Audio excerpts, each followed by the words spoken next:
እስራኤል በአዘርባይጃን ከፍተዋለች የተባለችው የጦር ቤዝና እንዲሁም ደግሞ ወደዚህ አካባቢ የላከቻቸው ወታደራዊና የደህንነት ጠበብቶች እያነጋገሩ ይገኛሉ።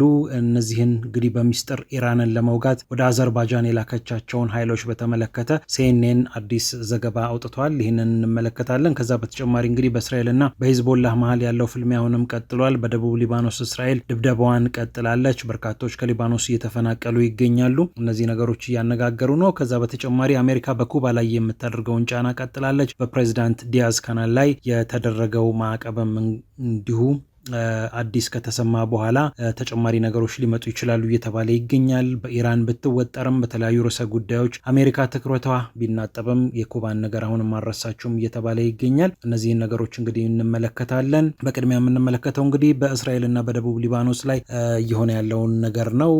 እንደሚታወቀው ሂዝቦላህ በዋና ጸሐፊው በናይም ቃሲም አማካኝነት አንድ ነገር አውጇል። ከእስራኤል ጋር ስምምነት የምንፈራረመው የተኩስ አቁም ስምምነቱ በሁሉም ግንባሮች የሚፈጸም ከሆነ ብቻ ነው። ከዛ ውጪ የእስራኤል ጦር ደግሞ ከደቡብ ሊባኖስ መውጣት አለበት።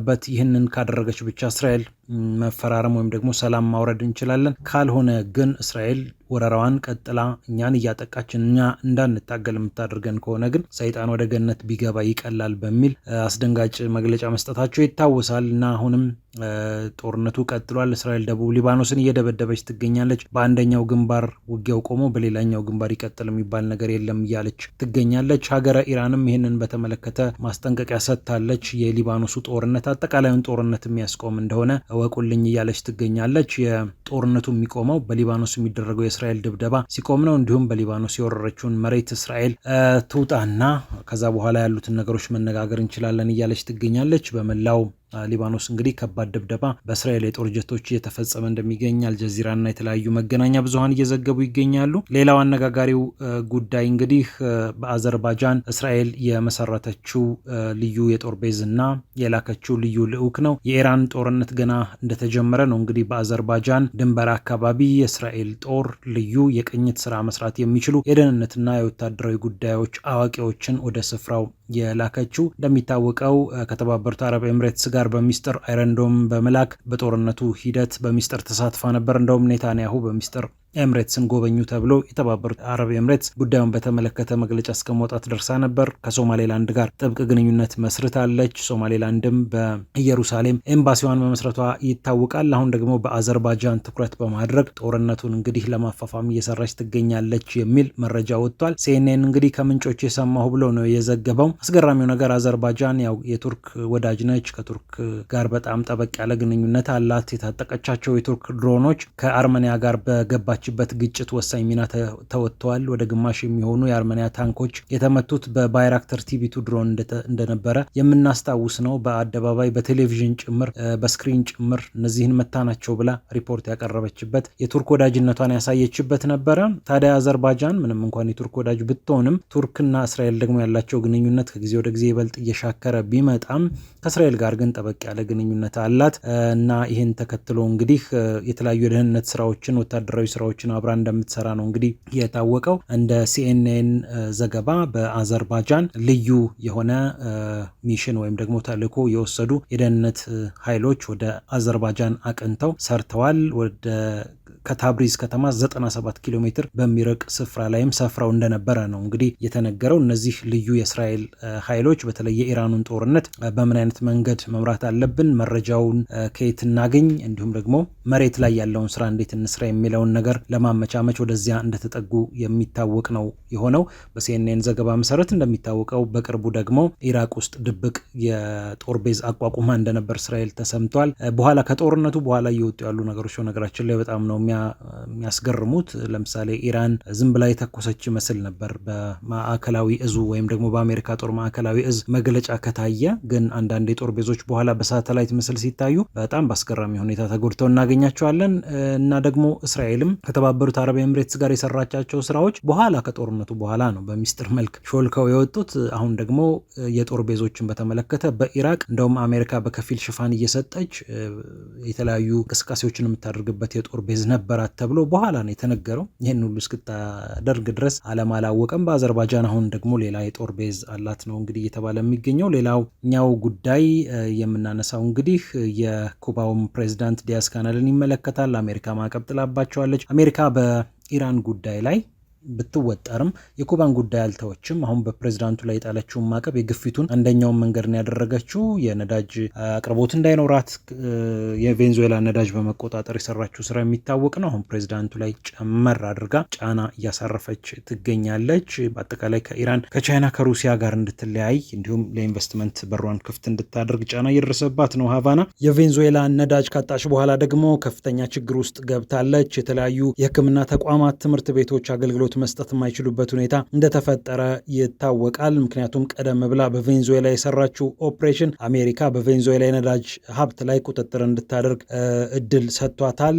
ስለዚህ ከቬንዙዌላ ነዳጅ ይገዙ የነበሩ ሀገራት ላይም በእጅ አዙር ጫና ለማድረስ እድልና አቅም እንደፈጠረላትም የሚታወቅ ነው። ይህን ተከትሎ እንግዲህ ልክ እንደ ዶሚኖ አንደኛውን ከጣለች በኋላ ወደ አንደኛው እየሄደች ትገኛለች። ቬንዙዌላን ተቆጣጠረች። አሁን ደግሞ ተጽዕኖዋን በኩባ ላይ እያደረገች ትገኛለች። የተለያዩ ወታደራዊ እርምጃዎችን ለመውሰድ የምትችልበት ሁኔታ ሊኖር ይችላል። ግን አንደኛ የኢራኑ ጉዳይ በሚገባ ማለቅ አለበት። ከዛ በተጨማሪ ደግሞ ጦረኝነትና በአጠቃላይ የጦር ዲፕሎማሲን አሁን አሜሪካውያን በጣም እየተጠየፉት በጣም እየገፉት ስላሉ የአሜሪካው ፕሬዚዳንት ዶናልድ ትራምፕ በኩባ ላይ ያሰቧቸውን ነገሮች ረገብ አድርገው ሊያስቡባቸው እንደሚችሉም እየተገለጸ ይገኛል። ግን ጫናው ይቀጥላል።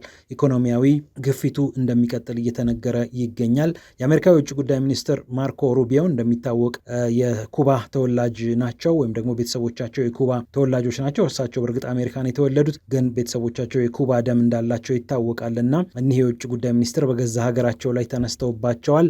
አሁን ደግሞ በፕሬዝዳንቱ ላይ የተጣለው ማዕቀብ የበለጠ በሀገሪቱ ላይ ያነጣጠረ እንደሆነ በኩባ በኩል የተሰጠው መግለጫ ይጠቁማል።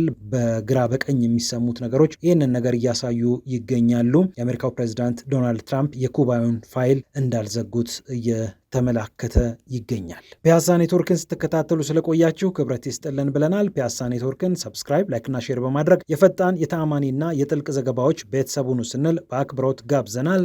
ሰላም ለዓለማችን።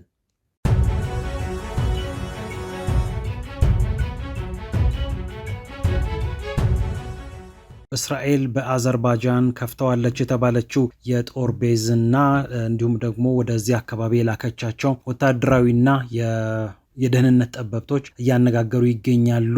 እነዚህን እንግዲህ በሚስጥር ኢራንን ለመውጋት ወደ አዘርባጃን የላከቻቸውን ኃይሎች በተመለከተ ሲኤንኤን አዲስ ዘገባ አውጥቷል። ይህንን እንመለከታለን። ከዛ በተጨማሪ እንግዲህ በእስራኤልና በሂዝቦላህ መሀል ያለው ፍልሚያ አሁንም ቀጥሏል። በደቡብ ሊባኖስ እስራኤል ድብደባዋን ቀጥላለች። በርካቶች ከሊባኖስ እየተፈናቀሉ ይገኛሉ። እነዚህ ነገሮች እያነጋገሩ ነው። ከዛ በተጨማሪ አሜሪካ በኩባ ላይ የምታደርገውን ጫና ቀጥላለች። በፕሬዚዳንት ዲያዝ ካናል ላይ የተደረገው ማዕቀብም እንዲሁ አዲስ ከተሰማ በኋላ ተጨማሪ ነገሮች ሊመጡ ይችላሉ እየተባለ ይገኛል። በኢራን ብትወጠርም በተለያዩ ርዕሰ ጉዳዮች አሜሪካ ትኩረቷ ቢናጠብም የኩባን ነገር አሁንም አልረሳችውም እየተባለ ይገኛል። እነዚህን ነገሮች እንግዲህ እንመለከታለን። በቅድሚያ የምንመለከተው እንግዲህ በእስራኤልና በደቡብ ሊባኖስ ላይ እየሆነ ያለውን ነገር ነው።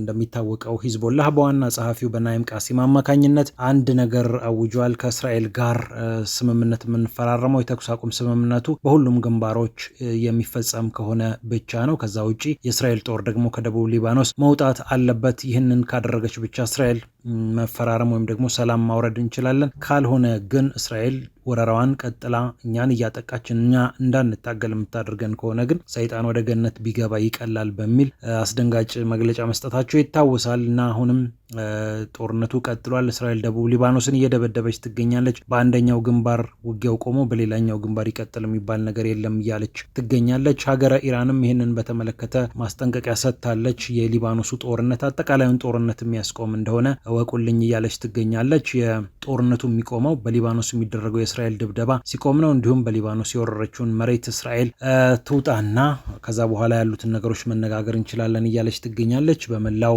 ሊባኖስ እንግዲህ ከባድ ድብደባ በእስራኤል የጦር ጀቶች እየተፈጸመ እንደሚገኝ አልጀዚራና የተለያዩ መገናኛ ብዙሃን እየዘገቡ ይገኛሉ። ሌላው አነጋጋሪው ጉዳይ እንግዲህ በአዘርባጃን እስራኤል የመሰረተችው ልዩ የጦር ቤዝና የላከችው ልዩ ልዑክ ነው። የኢራን ጦርነት ገና እንደተጀመረ ነው እንግዲህ በአዘርባጃን ድንበር አካባቢ የእስራኤል ጦር ልዩ የቅኝት ስራ መስራት የሚችሉ የደህንነትና የወታደራዊ ጉዳዮች አዋቂዎችን ወደ ስፍራው የላከችው። እንደሚታወቀው ከተባበሩት አረብ ኤምሬትስ ጋር በሚስጥር አይረንዶም በመላክ በጦርነቱ ሂደት በሚስጥር ተሳትፋ ነበር። እንደውም ኔታንያሁ በሚስጥር ኤምሬትስን ጎበኙ ተብሎ የተባበሩት አረብ ኤምሬትስ ጉዳዩን በተመለከተ መግለጫ እስከ መውጣት ደርሳ ነበር።